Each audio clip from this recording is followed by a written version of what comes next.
Chang Ho sengaja menyiapkan makan malam spesial di sebuah hotel mewah untuk istri dan mertuanya. Namun, Mi-ho malah memarahi Chang Ho karena hal tersebut hanya menghambur-hamburkan uang saja.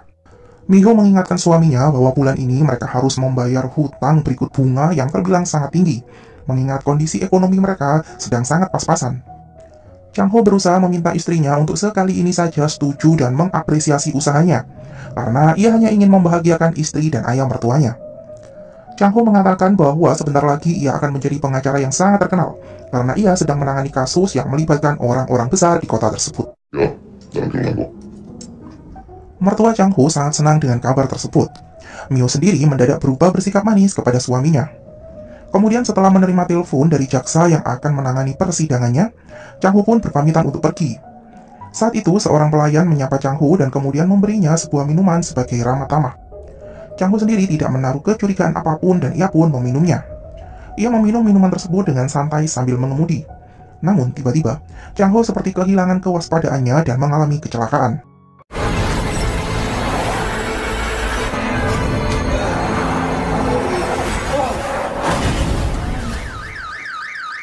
Kehidupan rumah tangga Chang Ho dan Mi-ho telah memasuki usia tahun ketiga.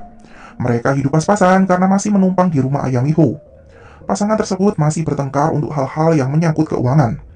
Seperti saat Chang Ho memakai krim perawatan istrinya, ia pun dimarahi karena krim tersebut adalah barang yang mahal dan selalu dihemat oleh Mi-ho.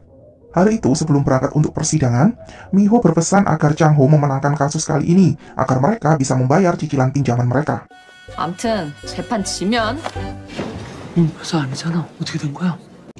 Kemudian saat sampai di persidangan terakhir kasus yang ditangani oleh Chang Ho, ia terkejut karena hakim persidangan tersebut telah diganti, dan akhirnya ia pun kalah dalam persidangan tersebut. Padahal ia telah meminjam rentenir untuk menyuap hakim di persidangan sebelumnya. Chang Ho pun kemudian menjadi sasaran amukan para kliennya. 야, 이 사기꾼 새끼야! 내 돈 물어내!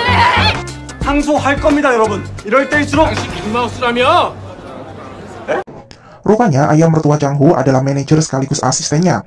Ia sangat peduli dengan Chang Ho, bahkan ayah mertuanya itu lebih memperhatikan Chang Ho daripada putrinya sendiri.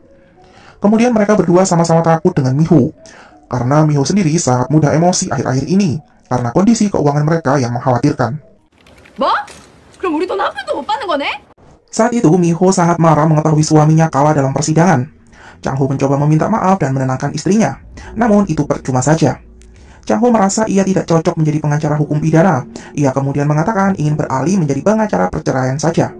Namun saat itu Mi-ho semakin kesal dan mengajak Chang Ho untuk bercerai. Chang Ho yang terpancing emosi pun menyetujui hal tersebut. Namun dengan satu syarat, ia harus tetap bersama dengan mertuanya. Karena Chang Ho lebih berat berpisah dengan ayah mertuanya ketimbang dengan istrinya. 이유는 무슨... Malam itu Chang Ho tidak berani pulang ke rumah karena ia takut dengan istrinya. Ia menghabiskan waktu untuk makan bersama temannya yang juga seorang pengacara. Dan tentu saja temannya tidak setuju jika Chang Ho sampai bercerai dengan Mi-ho. 고기 안 먹냐? 뭐야? Berbeda, ayah Mi-ho sedang mengemas beberapa baju untuk Chang Ho, karena Chang Ho akan tidur di kantor beberapa hari. Ayah Mi-ho memang lebih mengkhawatirkan Chang Ho yang tidak bisa hidup tanpa dirinya, daripada anaknya sendiri Mi-ho yang lebih bisa mandiri. Mi-ho sangat kesal karena ayahnya lebih perhatian dengan suaminya ketimbang dirinya. 아니, 나 아빠 딸 아니야? 어? 몰라. 아니, 아빠! 비호는요?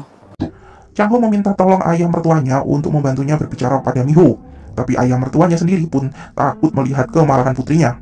Kemudian saat itu, Chang Ho mendapatkan telepon dari wali kota yang memintanya untuk bertemu sekarang juga. Ia ingin membahas sebuah kasus kriminal. Chang Ho pun kemudian bergegas bertemu dengan wali kota di sebuah tempat pemancingan sepi sekali. Pak wali kota tersebut bernama Cha Do-ha. Ia sangat mengenal pribadi Chang Ho dengan baik, termasuk dengan semua kegagalan Chang Ho selama menangani kasus-kasus yang lain. Dan ia juga tahu bahwa saat ini Chang Ho dalam masalah kesulitan ekonomi. Do-ha meminta Chang Ho untuk menangani sebuah kasus besar tentang pembunuhan salah satu dokter rumah sakit Kucheon. Kasus tersebut telah menetapkan 3 petinggi rumah sakit sebagai tersangka. Do-ha sengaja memilih Chang Ho karena ketiga petinggi rumah sakit tersebut hanya membutuhkan seorang pengacara yang kurang kompeten dan sangat patuh untuk mengikuti jalannya persidangan yang telah mereka siapkan. Chang Ho awalnya kesal dan menolak menjadi boneka persidangan. Namun, Do-ha meyakinkan Chang Ho untuk menerima tawaran tersebut, karena Do-ha memiliki tujuan untuk menjebak ketiga temannya itu dengan menemukan bukti rekaman dashboard mobil yang sedang dikendarai oleh mereka bertiga. sehingga mereka bertiga akan tetap masuk dalam penjara. Chang Ho pun mulai tertarik dengan kasus tersebut karena ia akan tetap mengungkapkan kebenaran dalam persidangan nanti. Dan juga saat itu, Do-ha memberikan Chang Ho sejumlah uang sebagai hadiah perkenalan. Dan tugas Chang Ho yang pertama adalah berpura-pura menjadi pengacara yang patuh sambil diam-diam mencari informasi tentang black box tersebut.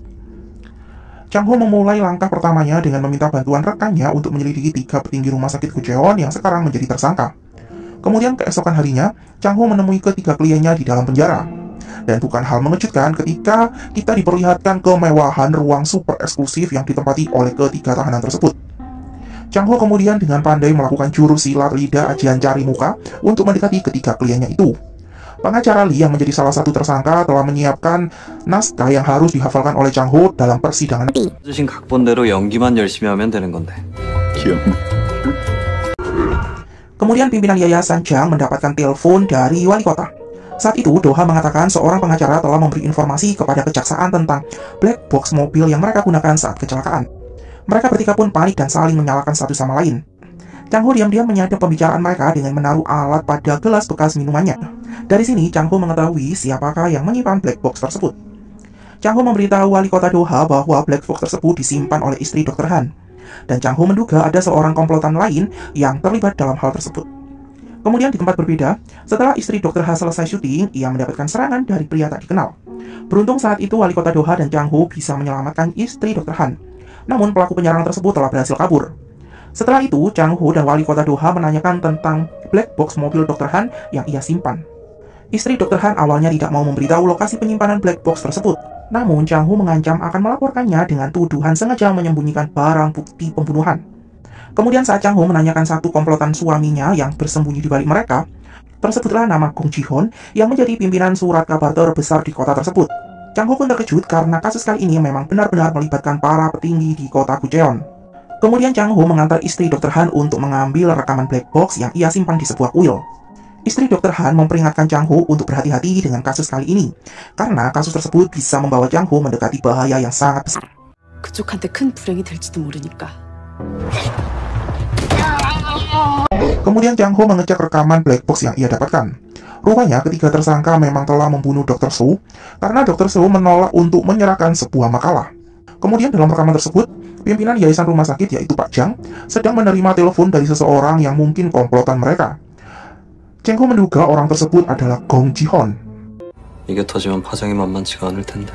Di tempat berbeda, istri Chang Ho sangat kesal ketika mereka kedatangan tamu para pegawai pengadilan yang akan menyita rumah mereka, karena Chang Ho diam-diam memiliki pinjaman kepada rentenir.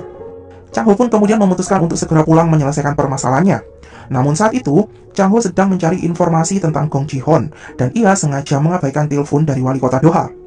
Sepertinya Chang Ho diam-diam memiliki rencana baru. Kemudian setibanya di rumah, Chang Ho saat itu pulang dengan membawa makanan dan sejumlah uang yang ia dapatkan dari wali kota Do-ha. Miho yang awalnya sangat kesal pun berubah menjadi ramah saat melihat beberapa tumpukan uang. 이게 다 얼마야? 네가 오너라. Keesokan harinya, tepat di hari ulang tahun pernikahan mereka, Chang Ho sedari pagi memulai perjalanannya menuju rumah Gong Ji-hon. Ia memiliki rencana untuk membuat dirinya semakin kaya dan sukses dengan memanfaatkan kasus kali ini dengan rencana rahasianya. Kemudian setibanya ia di rumah Gong Ji-hon, Chang Ho sangat kagum dan semakin bermimpi untuk menjadi orang kaya raya. 이제 시간이 좀 없어서 용건만 간단히 하시. Gong Ji-hon terlihat tidak ramah dan kesal dengan kedatangan Chang Ho. Hal ini pun membuat Chang Ho yang awalnya sangat percaya diri untuk memeras Gong Ji-hon, ia pun mendadak berubah takut dengan ancaman balik Gong Ji-hon kepadanya. Dan Gong Ji-hon pun mengusir Chang Ho dengan kasar, karena ia tersinggung dituduh terlibat dalam pembunuhan Dr. Seo. 새끼야. 세게 나오겠다. Chang Ho pun kemudian pergi dari rumah tersebut dengan kesal. Kemudian saat perjalanan pulang, Chang Ho akhirnya mengangkat telepon wali kota Do-ha yang sedari kemarin mencoba menghubunginya. Chang Ho beralasan ia kemarin sedang sibuk dan ada kepentingan keluarga. Dan hari ini adalah hari perayaan pernikahannya, sehingga ia bisa bertemu dengan wali kota Do-ha esok hari. Tentu hal tersebut membuat wali kota Do-ha mulai kesal, namun ia tetap memilih untuk menuruti permintaan Chang Ho. Kemudian Chang Ho mengatakan bahwa ia berencana untuk memberikan rekaman tersebut kepada jaksa yang menangani kasus kali ini. Dan malam harinya, tepat setelah Chang Ho menikmati acara makan malamnya dengan istri dan ayah mertuanya, ia kemudian berpamitan untuk menemui jaksa yang menangani kasusnya. Dan setelah menerima minuman dari pelayan hotel, Chang Ho pun dengan santai mengemudi sambil mendengarkan siaran tentang kasus besar kejahatan terstruktur yang sedang viral di kota itu. Kasus tersebut sedang viral karena pelaku belum juga tertangkap. Dan Chang Ho sendiri berharap pelaku tersebut segera tertangkap agar ia bisa menangani kasus yang sedang viral itu. 네 변호 내가 맡게. Chang Ho mulai kehilangan kesadarannya dan terjadilah kecelakaan hebat. Namun, ia masih selamat karena sebelumnya, Mi Ho pernah bertanya kepada peramal bahwa Chang Ho akan memiliki umur yang sangat panjang. Namun, begitu tersadar dari kecelakaannya, Chang Ho merasa dirinya menjadi orang yang berbeda dari sebelumnya. 눈을 뜨니까 내가 완전히 다른 사람이 돼 있는 거야.